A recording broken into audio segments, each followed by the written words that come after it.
Hello everyone, आज हामी FIFA world cup 2026 को एउटा निकै रोचक विषयमा कुरा गर्दैछौँ। के तपाईलाई थाहा छ 2026 को विश्वकप जित्ने टोलीले कति रुपैयाँ पाउने गर्दछ र उपविजेता तथा अन्य शीर्ष टोलीहरूले कति रुपैयाँ प्राप्त गर्नेछन्?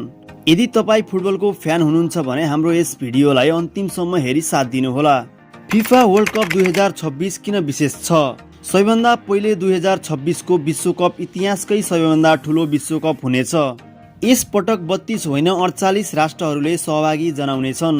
प्रतियोगिता अमेरिका, क्यानाडा र मेक्सिकोमा आयोजना हुँदैछ। विजेता हुने टोलीले कति प्राइज पाउनेछन्? फिफाले घोषणा गरे अनुसार वर्ल्ड कप 2026 जित्ने टोलीले 50 मिलियन अमेरिकी डलर प्राप्त गर्नेछ। नेपाली रुपैयाँमा हेर्ने हो भने यो रकम करिब 6 अर्ब 80 करोड रुपैयाँ भन्दा बढी हुन आउँछ। यो केवल ट्रफी जित्ने गौरव मात्र होइन, आर्थिक रूपमा निकै ठुलो उपलब्धि हो।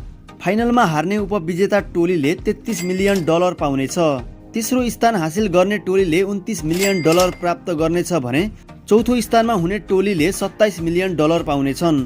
यति मात्र होइन, विश्वकपमा सहभागी हुने सबै टोलीले फिफाबाट आर्थिक सहयोग पाउनेछन्। को बन्न सक्छ त 2026 को च्याम्पियन? हालका प्रदर्शन हेर्दा अर्जेन्टिना, फ्रान्स, ब्राजिल, स्पेन र इङ्ल्यान्डलाई मुख्य दावेदारको रूपमा मानिएको छ।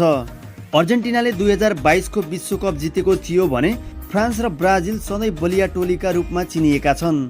तर फुटबल अनिश्चितताको खेल हो, त्यसैले नयाँ च्याम्पियन पनि देख्न सकिन्छ।